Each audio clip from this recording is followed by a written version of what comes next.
সুপ্রিয় দর্শক, আমন্ত্রণ জানাচ্ছি দশের কথা দেশের কথা নিয়মিত সাপ্তাহিক অনুষ্ঠানে। এবং আমাদের আজকের এই অনুষ্ঠানটি পরিচালনায় ও পরিকল্পনায় আছেন জনাব AKM পাটোয়ারি। উপস্থাপনা আছি আমি সিনহা MS সাঈদ। আমাদের আজকের বিষয়বস্তু হচ্ছে স্বাস্থ্যসেবা শিক্ষায় আমাদের অবস্থান ও লক্ষ্য। এবং এ বিষয়ে আলোচনা করার জন্য আমরা আমন্ত্রণ জানিয়েছি ডক্টর ASM জিয়াউদ্দিন হায়দার, প্রধানমন্ত্রীর স্বাস্থ্য বিষয়ক উপদেষ্টা। উপস্থিত আছেন অধ্যাপক ডাক্তার নাজরুল হোসেন, উনি হচ্ছেন আমাদের ডিজি মেডিকেল এডুকেশন। এবং সর্বশেষে আছেন ফাতেমা তাসনিম, মহাসচিব Aam Janagan party. Doctor ASM Ziauddin Haider, আপনি প্রধানমন্ত্রীর স্বাস্থ্য উপদেষ্টা। আপনার কাছে আমাদের অনেক প্রশ্ন, কিন্তু সংক্ষিপ্ত আকারে বলতে গেলে এটি বলতে হয়, এই যে বলা হলো স্বাস্থ্যসেবা শিক্ষায় আমাদের অবস্থান লক্ষ্য, এই বিষয়টিকে আপনি কীভাবে দেখছেন? প্রথাগতভাবে আমাদের স্বাস্থ্য ব্যবস্থা খুব বেশি ট্রিটমেন্ট সেন্ট্রিক। আমরা রোগে ভোগার একেবারে শেষ পর্যায়ে যখন আমরা টার্মিনাল ইল হই, তার আগে আমরা হাসপাতালে যাই না। আমাদের হেলথ সিকিং বিহেভিয়ারের সমস্যা ছিল। আমাদের প্রাইমারি হেলথ কেয়ার নেটওয়ার্ক দেশে নাই বললেই চলে। গ্রাম অঞ্চলে কিছু কিছু স্পোরাডিক আপনার ইউনিয়ন স্বাস্থ্য কেন্দ্র বা ইউনিয়ন ফ্যামিলি প্ল্যানিংয়ের সেবা কেন্দ্র আছে, কিছু কমিউনিটি ক্লিনিক আছে, কিন্তু শহর অঞ্চলে একেবারে কিছুই আমাদের নাই। আমরা মাত্র 192টা মনে হয় ইনফ্রাস্ট্রাকচার আছে, কিন্তু সেগুলো ওরকম কার্যকর কিছু না। আমরা যদি তার একটু উপর দিকে তাকাই, আমাদের উপজেলা স্বাস্থ্য যে কমপ্লেক্স, এটা আমাদের সেকেন্ডারি কেয়ারের আপনার এন্ট্রি পয়েন্ট, সেখানে নানাবিধ সমস্যায় জর্জরিত। আমাদের ডাক্তারদের রিটেনশন একটা বড় সমস্যা। জেলা হাসপাতাল, সদর হাসপাতালগুলো আমাদের দেশে বিভিন্ন কারণে এদের সক্ষমতা অনেকটাই কম্প্রোমাইজড। মেডিকেল কলেজ এবং অন্যান্য যে টার্সিয়ারি হসপিটাল আছে, এখানে বহুবিধ ম্যানেজমেন্ট সমস্যা আছে। হাসপাতালগুলো সবসময় ওভার ক্রাউডেড থাকে। Occupancy rate can range from 200% to even 500-600%। যে ডাক্তার এবং অন্যান্য যে মেডিকেল ওয়ার্কফোর্স থাকে, তাদের জন্য সেবা দেওয়াটা খুবই কঠিন হয়। আমাদের দেশে আপনার pre hospital emergency medical service, এটা বিভিন্ন ভালো যে হেলথ সিস্টেমস, এখানকার একটা ইম্পর্ট্যান্ট কম্পোনেন্ট। এটা আমাদের দেশে অলমোস্ট এটা নাই। আমাদের দেশে pre hospital emergency medical service নাই। দু একটা এমার্জেন্সি মেডিকেল রুম আছে হাসপাতালে, কিন্তু এইটাকে আসলে এমার্জেন্সি মেডিকেল সার্ভিস হিসেবে সংজ্ঞায়িত করা যায় না। এবং তার সাথে লিঙ্কড আমাদের অ্যাম্বুলেন্স সার্ভিসের মারাত্মক দুরবস্থা। আমাদের দেশে অ্যাম্বুলেন্স, আমি বলবো যে অনেকটাই আপনার ওই মাইক্রোবাস ভাড়া করার মতো। সেখানে কোনো তেমন কোনো ইকুইপমেন্ট, স্কিল ম্যান পাওয়ার এবং যে একটা সিস্টেম্যাটিক নেটওয়ার্ক, এইটা আপনার নাই বললেই চলে। তো মেডিকেল এডুকেশন, আমার মনে হয় যে আমাদের ডিজি মেডিকেল এডুকেশন আছে, সে বলবে আমাদের MBBS শিক্ষার মান মোটামুটি ঠিক আছে, অনেক ইমপ্রুভমেন্ট করা যায়। কিন্তু আপনি যদি অন্য যে হেলথ প্রফেশনালরা আছেন, nurse, midwife, medical technologist, pharmacist, এদের শিক্ষার মান সাংঘাতিক একটা খারাপ অবস্থায় আছে, যেগুলো থেকে আমাদের উত্তরণ অত্যন্ত শিক্ষার মান খারাপ অবস্থায় আছে। আমরা তো শুনছি বহুদিন ধরে, এটা প্রত্যেক গভর্নমেন্ট এসে বলে খারাপ অবস্থায় আছে, কি উত্তরণ উপায়টা? ফার্স্ট আমাদের খুব হাই লেভেল পলিটিক্যাল কমিটমেন্ট লাগবে যে আমরা আসলে এটা চেঞ্জ চাই। আমরা এখান থেকে এই অবস্থায় পরিত্রাণ পেতে চাই। তো আমরা যদি আমাদের সরকারের দিকে যদি আপনারা তাকান, আমরা সরকারে আসার প্রায়, আমি বলবো যে প্রায় 1.5 বছর আগে থেকেই আমাদের মাননীয় প্রধানমন্ত্রী তারেক রহমানের নেতৃত্বে আমরা বেশ কতগুলো সোশ্যাল সেক্টরকে প্রায়োরিটাইজ করেছি, এবং স্বাস্থ্য তার মধ্যে একটা গুরুত্বপূর্ণ সেক্টর। এবং স্বাস্থ্য খাতকে আমরা কিভাবে ঢেলে সাজাবো, আমরা কোথায় কোথায় ভ্যালু অ্যাডিশন করব, আমরা কিভাবে এই যুগ যুগ ধরে যে জমে থাকা ময়লা ধুলাবালি পরিষ্কার করব, এগুলো নিয়ে আমরা যথেষ্ট নিজেদের মধ্যে কাজ করেছি। এবং আমরা বেশ কিছু পরিকল্পনা প্রণয়ন করেছি, এবং অলরেডি আমরা সেই পরিকল্পনাগুলো বাস্তবায়নের কাজে এখন এটা ব্যস্ত। তো করা হবে, কিন্তু এই হাসপাতালগুলির যে অবস্থা চিন্তা করেন, এই যে নোংরা, চিন্তা করেন হেলথ তো, হাসপাতাল মানে কি? এখানে সুস্থ হওয়ার জন্য মানুষ তো অসুস্থ হয়ে যায়। এগুলি তো করা হবে, কিন্তু বর্তমান পরিস্থিতি খুবই খারাপ। না, আমরা তো করার অলরেডি শুরু করেছি। আমরা মেডিকেল ওয়েস্ট ম্যানেজমেন্ট নিয়ে আমি কথা বলিনি, এটা অত্যন্ত, আপনি সঠিক বলেছেন। আমাদের দেশের প্রত্যেকটা হাসপাতালেই আমাদের সলিড বা লিকুইড ওয়েস্ট ম্যানেজমেন্টের কোনো সিস্টেম নাই। আমরা নীতিগত সিদ্ধান্ত নিয়েছি এবং আমাদের ডিজাইন শেষ হয়ে গেছে। আমরা বাংলাদেশের প্রত্যেকটা ইউনিয়ন লেভেলের হসপিটাল, উপজেলা লেভেলের হসপিটাল, জেলা লেভেলের হসপিটাল, এবং টার্সিয়ারি লেভেলে যে স্পেশালাইজড এবং মেডিকেল কলেজ হসপিটাল, প্রত্যেকটা হসপিটালে আমরা সলিড এবং লিকুইড ওয়েস্ট ম্যানেজমেন্টের প্ল্যান্ট এগুলো ডিজাইন করে ফেলেছি এবং এই অর্থ বছরেই আমাদের দেশের অন্তত ধরেন 1/3 হসপিটালে আমরা এই প্ল্যান্ট বসানোর কাজ আপনাকে খুব দ্রুত ধন্যবাদ। শুরু আমি করে আপনার কাছে আবার আসবো। অধ্যাপক ডাক্তার নাজমুল হোসেন, সবচেয়ে বড় কথা হচ্ছে আপনি একদম প্রত্যক্ষভাবে জড়িত আছে সব কিছু জায়গায়, কিন্তু এই যে আমাদের এডুকেশন শিক্ষাটা যেটা প্রাইভেট প্লাস সরকারি, এবং এই যে এখানে এত মানে বলতে পারেন অনভিজ্ঞতা, মিসম্যানেজমেন্ট এর মধ্যে জড়িয়ে আছে, আপনি বাস্তব চেয়ারে বসে কি বলতেছেন? ধন্যবাদ। মেডিকেল এডুকেশন আসলে খুবই জরুরি একটি বিষয়। তার কারণ আমরা যখন স্বাস্থ্যসেবা নিয়ে কথা বলি, স্বাস্থ্য ব্যবস্থা নিয়ে কথা বলি, যারা এটাতে কাজ করবেন, যারা আমাদের হয়ে স্বাস্থ্য ব্যবস্থার জন্য লড়াই করবেন, তাদের প্রস্তুতিগার, তাদের সূতিকাগার হচ্ছে মেডিকেল শিক্ষাঙ্গনগুলো, আমাদের মেডিকেল কলেজগুলো। আমরা যদি আমাদের মেডিকেল শিক্ষাঙ্গনের দিকে তাকাই, এই মুহূর্তে 37টি সরকারি মেডিকেল কলেজ আছে, আর সরকারি বেসরকারি সব মিলে আছে 112টি মেডিকেল কলেজ। আমি এটার মান খারাপ খুব সেরকম আমি বলবো না, তবে অবশ্যই আরও অনেক উন্নতি করার সুযোগ রয়েছে, আমরা বরং সেটা নিয়ে কথা বলি। আমরা যদি মেডিকেল কলেজগুলোর কথা চিন্তা করি, মোটামুটি আন্ডার গ্র্যাজুয়েট মেডিকেল এডুকেশনের 4-5টা কাজ যদি আমরা করতে পারি, তাহলে কিন্তু আমাদের দেশের মেডিকেল কলেজ, মেডিকেল শিক্ষাঙ্গনে একটা যুগান্তরী পরিবর্তন আসবে। প্রথমত হচ্ছে আমাদের যে সরকারি মেডিকেল কলেজগুলো আছে, ওগুলোর অবকাঠামো নিয়ে কাজ করতে হবে। আপনি দেখবেন যে আমাদের বেশ কিছু মেডিকেল কলেজ আছে অনেক পুরনো। ঢাকা মেডিকেল কলেজ 1946 সালে স্থাপিত হয়েছে। এরপরের যে পুরনো আরও অন্যান্য 7টি মেডিকেল কলেজ আছে, মোট 8টি মেডিকেল কলেজ, এগুলো সবই 1946 থেকে 1970 সালের মধ্যে স্থাপিত। ফলে এগুলোর যে ভবনগুলো আছে, হোস্টেলগুলো, একাডেমিক ভবন, সব জরাজীর্ণ হয়ে গেছে। আপনি মাঝে মাঝে খবর শুনবেন যে ওই মেডিকেল কলেজের একটা ছাদের একটা অংশ ভেঙে পড়েছে, ওইখানে সিঁড়িতেই প্রবলেম হচ্ছে, গ্যালারি পর্যন্ত রাতের বেলা ভেঙে পড়েছিল। তো এই অবকাঠামোগুলোকে আমাদের ঠিক করতে হবে, এবং এটার জন্য বর্তমান সরকার, আমাদের বিশেষ সহকারী মহোদয় বলেছেন, প্রধানমন্ত্রীর বিশেষ উপদেষ্টা ডক্টর জিয়াউদ্দিন হায়দার যে বিষয়টা বলেছেন, যে বাংলাদেশের ইতিহাসে প্রথমবারের মতো সরকার বাজেটের জিডিপির 1.02% বরাদ্দ দিয়েছেন, যেটা অন্যান্য কখনোই হয়নি। সরকার উদ্যোগ নিচ্ছেন এই অবকাঠামোগুলো মেরামত করবার জন্য। আমাদের দেশের 11টা মেডিকেল কলেজে মোট 20টা হোস্টেল যেগুলো পুরনো হয়ে গিয়েছে, সেগুলো রিপ্লেস করা হচ্ছে। তো এই যে সরকারের উদ্যোগ, অবকাঠামোগত উন্নয়নটা যদি হয়, এটা হবে আমাদের 1 নম্বর সমস্যার সমাধান। পাশাপাশি আমাদেরকে শিক্ষা উপকরণেরও ব্যবস্থা করতে হবে, এটা হলো এক। দ্বিতীয় যে বিষয়টা দরকার, সেটা হচ্ছে আমাদের শিক্ষকদের মান উন্নয়ন। তো এই জন্য আমরা বেশ কিছু উদ্যোগ হাতে নিয়েছি। এর মধ্যে শিক্ষকদের জন্য প্রশিক্ষণ ইনস্টিটিউট স্থাপন, একাডেমি স্থাপন, এবং বহু শিক্ষকের জন্য উপযুক্ত প্রশিক্ষণের ব্যবস্থা করা। তো এইটা যদি আমরা করতে পারি, দ্বিতীয় শর্তটাও পূরণ হয়ে যাবে। তৃতীয় শর্ত যেটা, সেটা হচ্ছে কারিকুলাম ডেভেলপমেন্ট। কারিকুলাম নিয়েও আপনারা কথা বলেছেন। আমাদের বর্তমানে যে এমবিবিএস কারিকুলাম যেটা আছে, সেটা 2021 সালে প্রণীত, কিন্তু দুঃখের সঙ্গে বলতে হয় এটাকে খুব বেশি যুগোপযোগী বা আপ টু ডেট বলা যাবে না। এখন সমস্যা হচ্ছে, কারিকুলাম এমন একটা জিনিস, এটা অনেকটা সংবিধানের মতো, চাইলে আপনি সাথে সাথে পরিবর্তন করতে পারেন না, কারণ এটা একটা কমিটমেন্ট।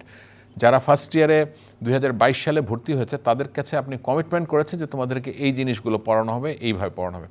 তো ওরা যতক্ষণ পর্যন্ত পাশ করে না বেরোচ্ছে, আপনি তো এটা মাঝ রাস্তায় গিয়ে তো বলতে পারেন না যে না, তোমাকে এখানে এটা পড়ানো যাবে না, এটা পড়তে হবে। তো সেই জন্য প্রথম ব্যাচটা আগামী শিক্ষাবর্ষে তারা পাশ করে বেরোবে। বের হলে আমরা আবার অ্যাসেসমেন্ট করব, এবং অ্যাসেসমেন্ট করে ইনশাল্লাহ 2029 সাল নাগাদ আমরা আরেকটা হয়তো নতুন 29 বা 30 সালের মধ্যে আমরা আরেকটা নতুন কারিকুলাম প্রণয়ন করব, যেটার প্রস্তুতি কাজ কিন্তু আমরা শুরু করে দিয়েছি। চতুর্থ যে কাজটা করতে হবে, সেটা হচ্ছে আমাদের প্রাইভেট মেডিকেল কলেজগুলোর মান উন্নয়ন। এখন প্রাইভেট মেডিকেল কলেজের ক্ষেত্রে হচ্ছে, সরকারি মেডিকেল কলেজগুলো তো সরকার নিয়ন্ত্রণ করে, পরিচালনা করে, সব কিছু করে। আর প্রাইভেট মেডিকেল কলেজের ক্ষেত্রে সরকার হয়তো শুধু রেগুলেটরি নিয়ন্ত্রণটা করে, কিন্তু পরিচালনা, গঠন, নির্মাণ, এই কাজগুলো তাদের উপর। ফলে আমরা সরাসরি হয়তো ওখানে হস্তক্ষেপ করতে পারি না, তবে আমরা চেষ্টা করছি এবং তাদেরকে বিভিন্ন পরামর্শ দিচ্ছি, তাদেরকে নিয়মের বাঁধনে বেঁধে ফেলছি, যাতে তারাও উন্নয়নের কাজগুলো করে। তো এই কাজগুলো যদি, এই 4টা কাজ যদি হয়ে যায়, তাহলে আমি আপনাকে আশ্বস্ত করতে পারছি ইনশাল্লাহ আগামী 2-3 বছরের মধ্যে আমাদের মেডিকেল শিক্ষাঙ্গনে একটা লক্ষণীয় পরিবর্তন আপনারা দেখতে পাবেন। আপনাকে ধন্যবাদ। ফাতেমা তাসনিম, আপনি একটি দলের মহাসচিব, রাজনীতিবিদ। এই যে দুজন বিখ্যাত বক্তা, যারা এই পেশার সাথে জড়িত আছে, কর্মের সাথে জড়িত আছে, আপনি শুনলেন রাজনীতির দৃষ্টিকোণ থেকে আপনি এই সেবাগুলি কিভাবে দেখছেন? সেবা প্রমিস অবস্থান লক্ষ্য। আমরা যারা রাজনীতি করি আমাদের যে কার্যক্রমটা পাবলিক ফাংশন, যে জবাবদিহিতার যে জায়গাটা, সেই জায়গাটা গেলে আমরা আটকে যাই। যেমন স্বাধীনতার 50 বছর পার হওয়ার পরেও প্রতিবারই আমাদের প্রত্যেকটা সরকার থেকে আমাদের প্রতিশ্রুতি দেয়া হয়, কিন্তু বাস্তবায়নের ক্ষেত্রে কিন্তু যে পরিমাণে প্রতিশ্রুতি দেয়া হয় সেই অনুযায়ী কিন্তু বাস্তবায়ন আমরা দেখছি না। তো সেই জায়গা থেকে একটি কিন্তু সরকারি প্রতিষ্ঠানের সাথে, সাধারণ মানুষের সাথে এবং রাজনৈতিক ব্যক্তিদের সাথে একটা দূরত্ব তৈরি হয়। এতে ক্ষতিগ্রস্ত কে হয়? সাধারণ মানুষ ক্ষতিগ্রস্ত হয়। আপনি দেখবেন যে আপনার চিকিৎসা যে বর্তমানে অবস্থা, যে পরিমাণ ব্যয় হচ্ছে, সেক্ষেত্রে একটি টেস্ট করতে গেলে আপনার মাসের যে আয়টা সেটা কিন্তু অলরেডি শেষ হয়ে যাচ্ছে। এরপরে হচ্ছে গিয়ে ধরেন ডাক্তার নার্সের যে সংকট রয়েছে জেলা এবং উপজেলা পর্যায়গুলো, এই যে কমিউনিটি যে হসপিটালগুলো রয়েছে, সেখানে কিন্তু যথেষ্ট বিশেষজ্ঞ ডাক্তারের কিন্তু অভাব রয়েছে। আর হচ্ছে গিয়ে হাসপাতালের যে ইকুইপমেন্ট কিনতে গিয়ে যে সিন্ডিকেট রয়েছে, সেক্ষেত্রে এই সিন্ডিকেটটা কিন্তু কোনো গভর্নমেন্টই কিন্তু ভাঙতে পারেনি। এটা অত্যন্ত দুঃখজনক একটা বিষয়। তো আমার সাথে যারা আলোচক রয়েছে তাদের দৃষ্টিকোণ আমি করছি, যে তাদেরকে নোটিস করছি যে আপনারা দায়িত্ব থাকা অবস্থায় আমরা আশা করব রাজনৈতিক জায়গা থেকে আমরা যারা ভিন্ন মতের রয়েছি, কিন্তু দেশের স্বার্থে আমরা চাইব যে সিন্ডিকেটটা অনতি বিলম্বে যেন ভাঙা হয়। এর পাশাপাশি হচ্ছে সব থেকে যেটি উপেক্ষিত, সেটা ডাক্তার বলেন, নার্স বলেন, সাধারণ মানুষ বলেন, শিক্ষার্থী বলেন, মানসিক স্বাস্থ্যটাকে উপেক্ষা করা। সেটি হতে পারে যে পরিমাণ পেশেন্টের চাপ, একজন ডাক্তারও কিন্তু মানসিক অবসাদে ভুগতে পারে, এবং একটা শিক্ষার্থীর যে পরিমাণ সার্ভিস দেওয়ার কথা, থাকার জায়গা, খাওয়ার জায়গা, প্রোটেকশন, সেটা কিন্তু আমরা দিতে পারছি না। সেক্ষেত্রে ওই শিক্ষার্থী কিভাবে যাচ্ছে সেটারও কিন্তু আমরা মানসিক স্বাস্থ্যের কিন্তু আমরা খবর নিতে পারছি না। এরপরে আসেন যে শিক্ষার ব্যাপারটা, আমার কাছে এখন মনে হচ্ছে গতানুগতিকভাবে যে আমরা পুঁথিগত বিদ্যা শেষ করে এই যে শিক্ষিত একটি বেকার সমাজ আমরা গড়ে তুলছি, সেই পরিমাণে কিন্তু আমাদের কর্মসংস্থান নেই। তাহলে সেক্ষেত্রে আমরা কেন আমরা ধরেন 20টি বছর আমরা কারিকুলাম থেকে আমরা পিছিয়ে আছি অন্য অন্য দেশের থেকে? তাহলে আমরা এই পুঁথিগত বিদ্যা থেকে বেরিয়ে এসে আমরা কেন কারিকুলাম যে শিক্ষা ব্যবস্থা সেই বিষয়ে কেন আমরা নজর দিচ্ছি না বা হস্তক্ষেপ করছি না? আরেকটি বিষয় হচ্ছে শিক্ষার মান নিয়ে। দেখেন, শিক্ষার মানে এই যে আন্তর্জাতিক র্যাঙ্কিংয়ে কিন্তু আমাদের কোনো বিশ্ববিদ্যালয়টি নেই। তো সেই বিষয়টি আমরা চাইবো আমাদের জায়গা থেকে আন্তর্জাতিক অঙ্গনে আমাদের বিশ্ববিদ্যালয়গুলো আপনার কাছে আসবো। Doctor SM. জিয়াউদ্দিন হায়দার, আপনার কাছে তো আগেই বললাম যে দাবি অনেক বেশি। আপনার জীবনে একটা বিরাট অংশ কিন্তু আপনি বিদেশে কাটিয়েছেন, বিভিন্ন সংস্থাতে চাকরি করেছেন, অধ্যাপনা করেছেন বা বিভিন্নভাবে যুক্ত ছিলেন। এই যে বাংলাদেশে আপনি আসলেন, 6 মাস তো অতিক্রম হয়ে গেল, এখানেও ম্যানেজমেন্টের সাথে, পরিস্থিতির সাথে, শিক্ষা ব্যবস্থার সাথে, স্বাস্থ্যসেবার সাথে আপনার কনফ্লিক্টটা কী আছে, মানে সংযোগটা কী? এখন আমাদের যে আফ্রিকা বা সাউথ এশিয়া বা ইস্ট এশিয়াতে আমাদের যে উন্নয়নশীল দেশগুলো আছে, এগুলোর আপনার সামাজিক অর্থনৈতিক অবস্থা বেশ কাছাকাছি, একটা বেশ কাছাকাছি। কোনো কোনো দেশ অবশ্যই অনেক ভালো করছে। আমাদের দেশে হয়তো আমাদের কিছু লিগেসি আছে, আমাদের যে কলোনিয়াল লর্ড ছিল তাদের কিছু লিগেসি আমরা এখনও ধারণ করি। যেমন আমাদের it's one of the country যেখানে আমরা হাইলি রেগুলেটেড কান্ট্রি। হ্যাঁ, যে কোনো ছোট যদি আপনি একটা প্রতিষ্ঠান শুরু করতে চান, আপনার যে নাম্বার অফ রেগুলেশনস, বা কোনো একটা ব্যবসা যদি আপনি শুরু করতে চান, একটা হাসপাতাল প্রতিষ্ঠা করতে চান, হ্যাঁ, নাম্বার অফ রেগুলেশনস, এটা আপনার খুব বেশি রিগোরাস, যেটা আপনার বিশ্বের অন্যান্য দেশের তুলনায় অত্যন্ত কঠিন একটা অবস্থা। তো এরকম কমপ্লেক্স পরিবেশে কাজ করাটা যে খুব একটা সহজ, আমি সেটা বলবো না, কিন্তু আমাদের বর্তমান সরকার, মাননীয় প্রধানমন্ত্রী জনাব তারেক রহমানের নেতৃত্বে আমরা দুটো শব্দ প্রায় উচ্চারণ করি। একটা হলো আপনার রেগুলারাইজেশন, আমরা আমাদের যে অনেক রেগুলেশন আছে এগুলোকে আমরা কমাতে চাই। হ্যাঁ, একটা লিবারালাইজেশন, আমরা লিবারাল করতে চাই অনেক কিছুকে, আমাদের রাষ্ট্র ব্যবস্থার, সরকার ব্যবস্থা অনেক কিছুকে আমরা লিবারালাইজ করতে চাই, যাতে করে আমরা অনেক স্পিডে অনেক কাজ করতে পারি। এখন আমি যদি স্বাস্থ্য ব্যবস্থা ফেরত আসি, এবং আমি শুনছিলাম মন দিয়ে ফাতেমা তাসনিমের বক্তব্যটি, কয়েকটা কিন্তু খুব গুরুত্বপূর্ণ প্রসঙ্গ উনি এনেছেন। হ্যাঁ, একটা এনেছেন যে বাস্তবায়নের কথা উনি বলেছেন, উনি সত্যিই বলেছেন। অতীতে আমরা বিশেষ করে যে গত 17 বছরে যে একটা অন্ধকার জগতের মধ্যে আমরা ডুবেছিলাম, সেখানে অনেক বড় বড় কথা বলা হয়েছে, কিন্তু বাস্তবায়নের ক্ষেত্রে দেখা গেছে আসলেই আমাদেরকে এক ধরনের জাতিকে ধোঁকা দেওয়া হয়েছে। আজকে বাংলাদেশের আপনি যদি স্বাস্থ্য সেক্টরে দেখেন, বিভিন্ন জায়গাতে হ্যাঁ অনেক ইনফ্রাস্ট্রাকচার করা হয়েছে। হ্যাঁ, আপনার হাসপাতালের নাম ইনফ্রাস্ট্রাকচার করা হয়েছে, মেডিকেল কলেজের নাম ইনফ্রাস্ট্রাকচার করা হয়েছে, কিন্তু সেগুলোকে যে ফাংশনাল করা সঠিকভাবে, সেগুলোকে যে আপনার সঠিক সার্ভিস ডেলিভার করা, হ্যাঁ সেখানে কিন্তু আমরা যদি এখন যেমন 5টা শিশু হাসপাতাল নিয়ে আমরা এখন কাজ করছি, বাংলাদেশে 5টা শহরে 5টা শিশু হাসপাতাল। এই বিল্ডিংগুলো গত 3-4 বছর ধরে দাঁড়িয়ে আছে, প্রায় 8তলা বিল্ডিং, 250 শয্যার, এবং আমরা কাজ করছি এবং আমরা বলেছি যে এই বছর অক্টোবর মাসের মধ্যে আমরা 5টা শিশু হাসপাতালকে এক নাগারে উন্মুক্ত করব জনগণের সেবা দেওয়ার জন্য। তো আমাদের সরকার শুধু প্ল্যান করে না, আমরা বাস্তবায়নে বিশ্বাসী, এবং তার আপনারা প্রমাণ পেয়েছেন যে এবার 180 দিন উপলক্ষে প্রথম 180 দিন উপলক্ষে আমরা একটা সাংবাদিক সম্মেলন করেছিলাম। সেখানে আপনার সরকার বিভিন্ন সেক্টরে, বিশেষ করে যেসব ফ্ল্যাগশিপ প্রোগ্রামগুলো আমরা হাতে নিয়েছিলাম, স্বাস্থ্য, শিক্ষা, কর্মসংস্থান, কৃষি, ফ্যামিলি কার্ড, কৃষক কার্ড, সব কিছুতে, এগুলোতে আমাদের বাস্তবায়নের কতটুকু অগ্রগতি সেগুলো আমরা জাতির সামনে তুলে ধরেছি, এবং সেগুলো আমাদের মাননীয় প্রধানমন্ত্রী কার্যালয়ের যে ওয়েবসাইট আছে, সেখানে যদি আপনারা যান, আপনারা সেখানে আপনার ডকুমেন্ট দেখতে পারবেন আমাদের বাস্তবায়ন কতদূর এগিয়েছে। স্বাস্থ্য সেক্টরে আমাদের ম্যানিফেস্টো আমি শুনেছি, আমাদের সাধারণ মানুষ অনেকেই বলেছে যে এটা ইতিহাসের মধ্যে সবচেয়ে ভালো একটা স্বাস্থ্যের উপরে জনগণকে আমরা ম্যানিফেস্টো উপহার দিয়েছি। এখানে 20টা প্রোগ্রামকে হাইলাইট করা হয়েছে, সংস্কার আপনার oriented program, reform oriented program, যে প্রোগ্রামগুলো আমরা এখন বাস্তবায়ন কাজ করছি। এই রেফারেন্সটা প্রশ্ন কি, আপনার সুন্দর প্রোগ্রাম করছেন, সবই ঠিক আছে, প্রশ্ন হচ্ছে যে রোগী বা যারা আপনি দায়গ্রস্ত, তাদের ভিতর তো তৃপ্তি আসতেছে না। মানুষ এখনো বলতেছে মেডিকেল সার্ভিস আমরা পাচ্ছি না, সেবা পাচ্ছি না। এটাও সঠিক কথা, এবং এটাও এই যে ফাতেমা তাসনিম উনি বলেছেন যে জনগণের সাথে একটা আপনার দূরত্বের সম্পর্ক তৈরি হয়েছে, এবং এই কারণে আমাদের দেশের রোগীরা দেশের বাইরে ট্রিটমেন্ট নিতে যেয়ে প্রত্যেক বছর প্রায় 7 থেকে 9 বিলিয়ন ডলার খরচ করে।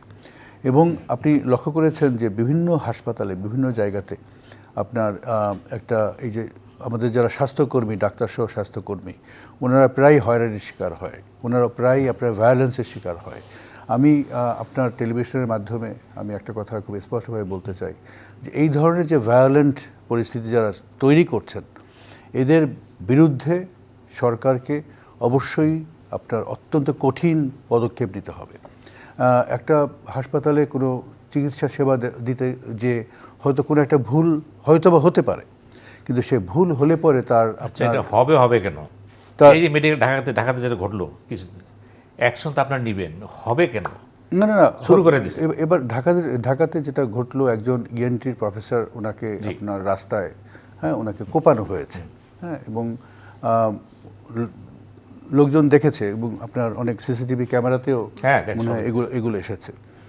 আমি বলবো যে এই ধরনের যারা কাজ করেছে তারা দুর্বৃত্ত, হ্যাঁ, তারা আপনার টেরোরিস্ট এক ধরনের, এবং এদেরকে শনাক্ত করে অবিলম্বে এদেরকে বিচারের আওতায় আনতে হবে। তার জন্য আমরা না আনি, যদি আমরা আপনার সাধারণ মানুষকে যদি একটা মেসেজ আমরা না দেই যে একটা নিরাপদ পরিবেশে স্বাস্থ্যসেবা দেওয়া এবং স্বাস্থ্যসেবা নেওয়া, এই দুইটাই অত্যন্ত জরুরি। এবং এই কাজটা করার জন্য আমরা ইতিমধ্যেই মিনিস্ট্রি অফ হেলথে, স্বাস্থ্য মন্ত্রণালয়ে আমরা একটা কমিটির মাধ্যমে স্বাস্থ্য সুরক্ষা আইনের ড্রাফট অলরেডি আমরা করে ফেলেছি। আমরা আশা করছি আগামী 2-1 সপ্তাহের মধ্যে এই ড্রাফট ফাইনাল হয়ে এটা ক্যাবিনেটে যাবে, এবং আগামী পার্লামেন্টে আমরা মনে করি যে এই আপনার স্বাস্থ্য সুরক্ষা যে আইন, এইটা আগামী পার্লামেন্টে ইনশাআল্লাহ পাস হবে। ধন্যবাদ, আপনি সুন্দর জিনিস উপস্থাপন করেছেন।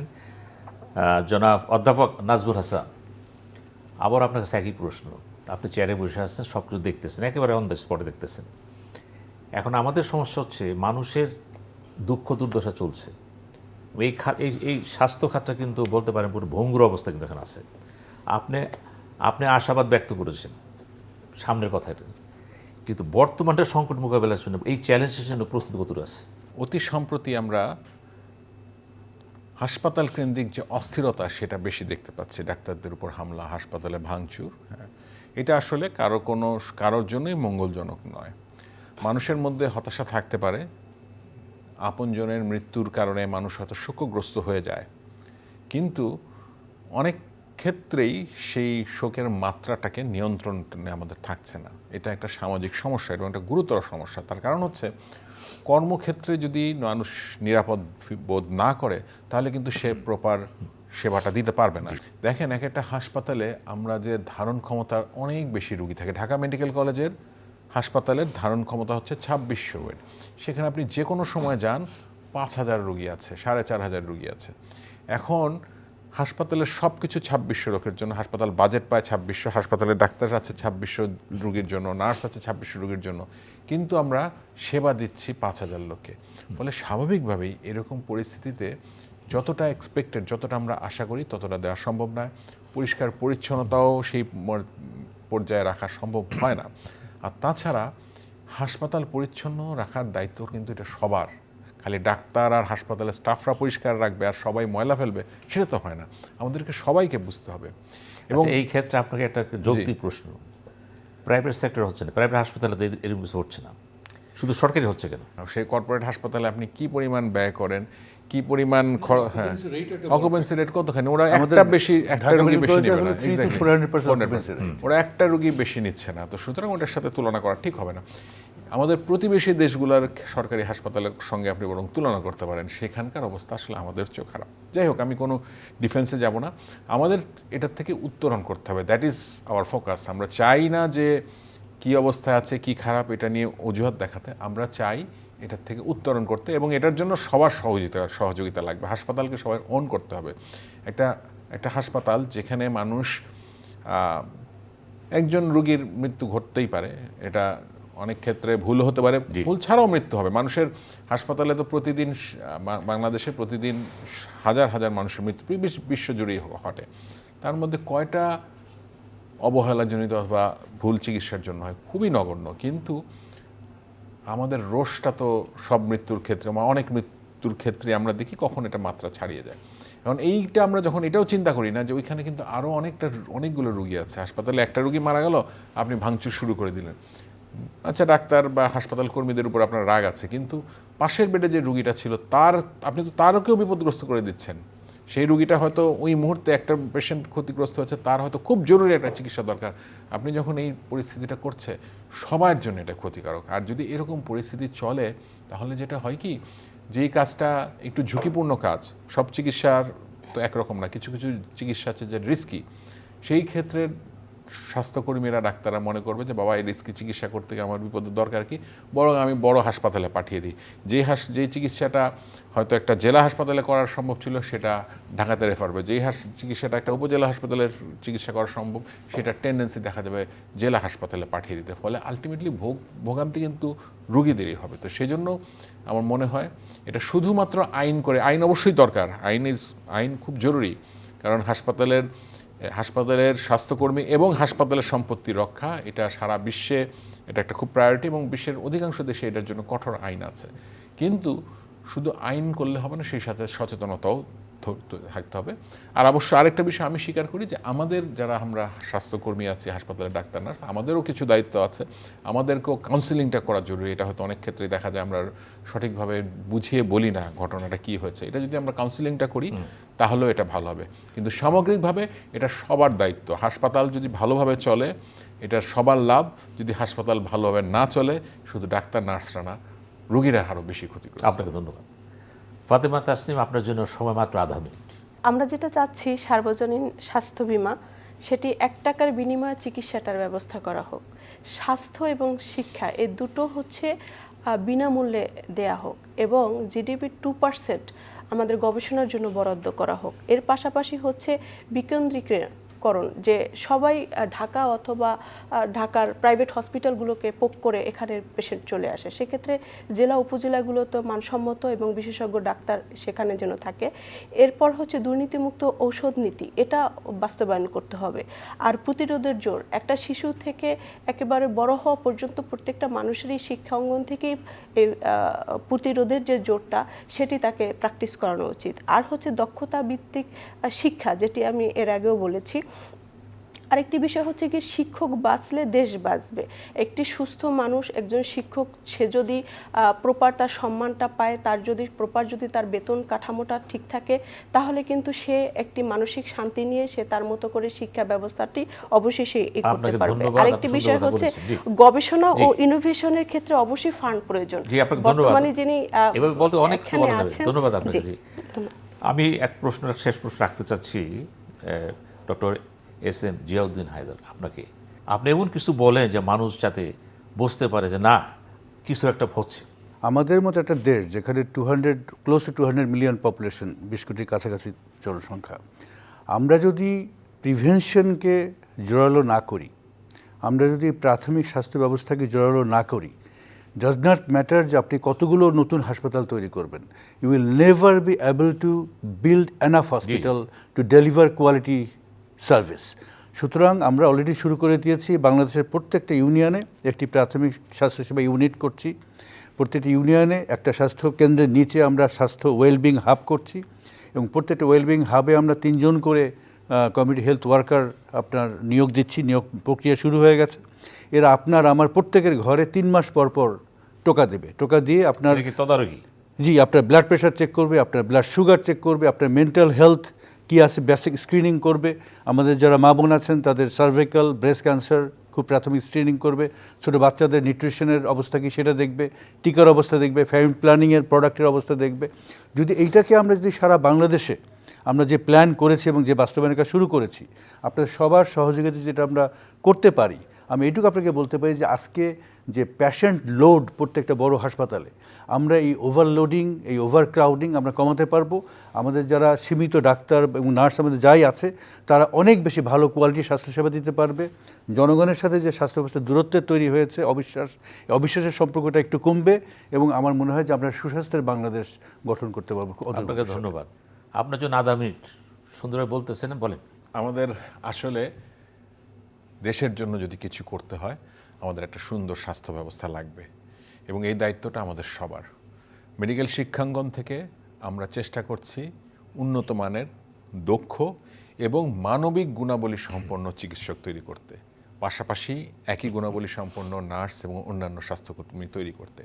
সরকার এজন্য একটা ভালো উদ্যোগ নিয়েছে, প্রথমবারের মতো এত ভালো একটা বরাদ্দ দিয়েছে, কিন্তু সেই বরাদ্দটাকে যদি আমরা সঠিকভাবে কাজে লাগাতে না পারি, তাহলে কিন্তু সব উদ্যোগে ব্যর্থ হয়ে যাবে। তো আমার সবার কাছে আবেদন থাকবে, আসুন আমরা সবাই মিলে কাজ করি। এই দেশটা আমাদের, আমরা এই দেশের জন্য একটা সুন্দর স্বাস্থ্য ব্যবস্থা, একটা সুন্দর মেডিকেল শিক্ষা ব্যবস্থা গড়ে তুলি, তবে আমরা আগামী প্রজন্মের জন্য একটা সুন্দর সুস্বাস্থ্যের বাংলাদেশ গড়ে তুলতে পারবো। আপনাদের 3 জনকে ধন্যবাদ, অত সুন্দর আলাপ করেছেন। সুপ্রিয় দর্শক, আমাদের এখানে 3 জন অত্যন্ত দক্ষ লোক আলোচনা করলেন, এবং বিশেষ করে আমাদের প্রধানমন্ত্রী স্বাস্থ্য উপদেষ্টা, তিনি তো বলিষ্ঠ কণ্ঠে বললেন যে সরকার দৃঢ় প্রতিজ্ঞ, যা কিছু ত্রুটি বিচ্যুতি ছিল অতীতে বা এখন আছে সেগুলো সংশোধন করে একটা উপযুক্ত স্বাস্থ্যসেবার দিকে নিয়ে যাবেন।